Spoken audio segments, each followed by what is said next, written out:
Greetings, ladies and gentlemen, and welcome to the science fiction narration of the book, The Care and Feeding of Humans, Book 2, all about the Lynae, Part 22 of 22. If you're new to this channel, there is a full playlist listed down below. And as always, I hope that you enjoy. Part 22, The Long Goodbye. Lynae have an entire rituals built around saying goodbye.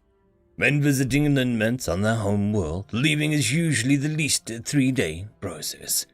Even parting after a meal can take as long as the meal itself. The idea of a long parting appears to be based on the fact that the tide takes a long time to go out.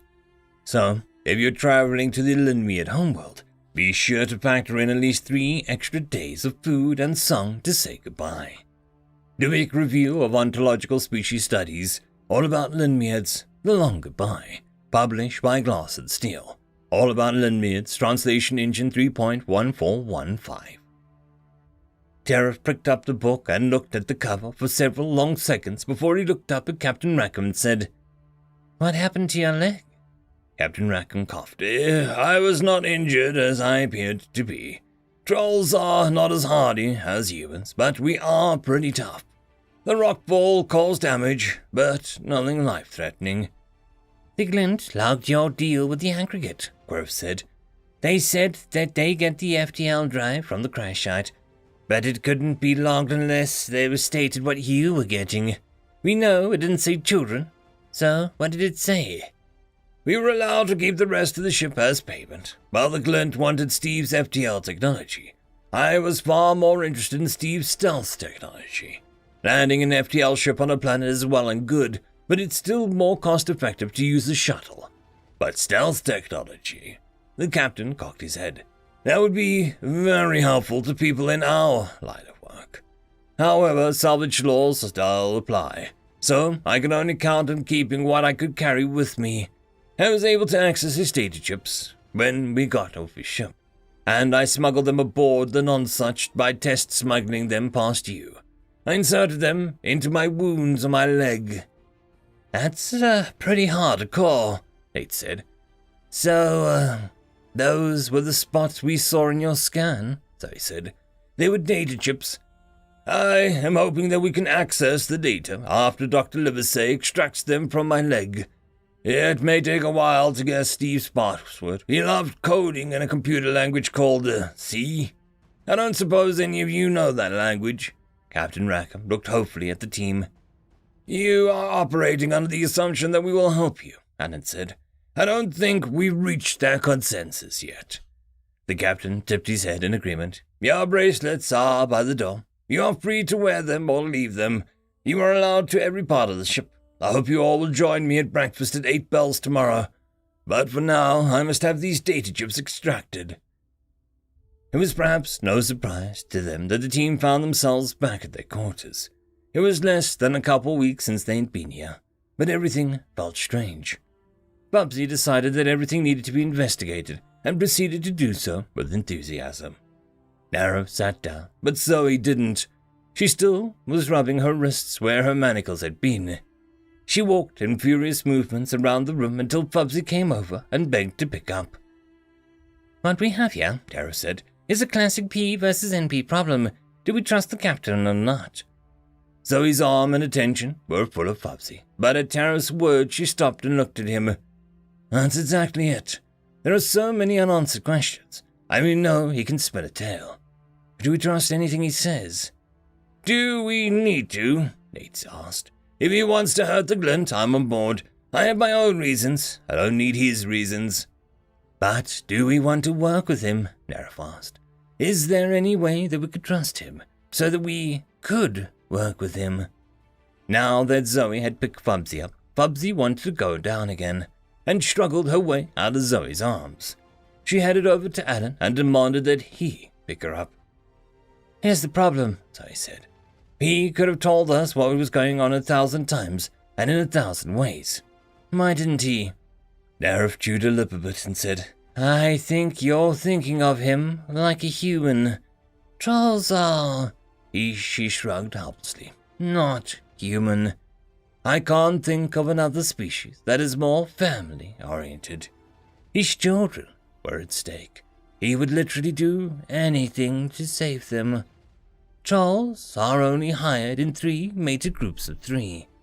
I can't imagine humans wanting to be around their families so much that they would only be hired in family groups. Plus, they don't make individual decisions. Every decision is discussed and evaluated. It can take weeks. I don't think he had consensus from his mate group to tell us what was going on. So he tried, in the only way that he knew how, to let us know that there was a Glint spy on board. So, what you're saying, Alan said, is that we can't just meet with the captain tomorrow. We need to meet with his whole mate group. We need a consensus of honesty and fair dealing with them. And we need that in our contract. If we go seek revenge on the Glint, I believe we do, Nerf said. Nerf, honey, you're so sweet that sometimes I forget that you're our liaison, Nate said. That actually makes sense, Gorf said. So, do we want our next job to be revenge on the Glint, and how much time are we willing to devote to that, if we do? Revenge, Zoe said, in a tired voice and rubbed her face. I'm tired of anger and hate. I'm tired of carrying it all around all the time. I don't think I want revenge on the Glint anymore. She looked at Nate. I'm sorry, Nate smiled. How about we skip revenge and just go to teaching our Dom a lesson? Children are not to be used as poker chips. Zoe smiled. That I can do. How about everyone else? Nerf looked around at the team and said, We're all agreed. I will tell the captain to have his mate group present at our breakfast meeting. The meeting at breakfast went well. The mate group had reached consensus about the team and offered Helloclaw to them all, even Fubsy. What is Helloclaw? Zoe asked Nerf in an aside. It means they treat us as though we are family, Nerf said. Well, that sounds good, Zoe said, a little doubt in her voice. Nerf nodded. I think they're trying to make up for not reaching consensus about us before, and putting us in the presence of the Glint. It's not something offered to non-trolls very often, as you can imagine, and it gives a full disclosure we want going forward. The team accepted the contract to teach Odderdom and not to use children in any future negotiations with any species. Were you able to figure out Steve's password? Nate asked the captain. We have not, Captain Raccoon said, but I have confidence that it'll be able to resolve it. I think I know what it is, Nate said. I think I finally figured out that I lost clue on the map. The captain raised an eyebrow. Do tell. The clue, by the sea, Nate reminded him. You said that Steve liked to program in a language called C.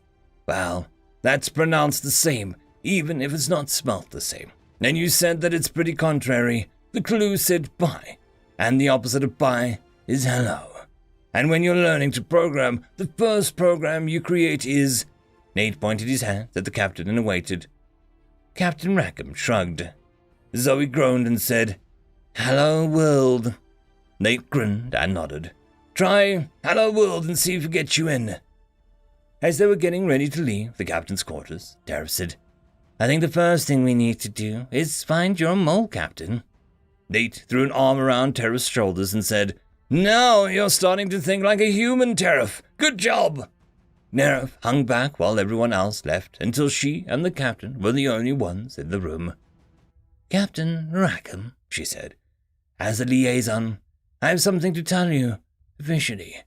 And what would that be? Captain Rackham asked. If you ever pull anything like that again on us, I don't care what your excuse is. I will kill you, and I will say that it was an accident, and everyone will believe me, because I am a Linmead, and it is well known that we are terrible liars. Do I make myself absolutely clear? The captain nodded and Nera smiled. And it's a good thing that we have a contract logged with the aggregate that specifies fair and honest dealings, isn't it? Then Nera left the room without looking back. There was a little swagger in her step. The captain didn't notice. The end. Just a quick shout out to the T5 peeps. Bob the Dragon, Cat Crab Lobster, Data Magnet, Dark Machine, Bezic, Try Again 95, Pudic Yol, Astrea the Dreamer, Casper Arnholtz, Cam Maxwell, Ithilia, Meridian 117, and Jordan Bucksmorm. Thank you very much. And that, my friends, concludes this video. I hope that you enjoyed. There are links down below, both to support this channel and for the author of this fiction. Anyways, I hope you all have a fantastic one, and I'll see you next time. Cheers.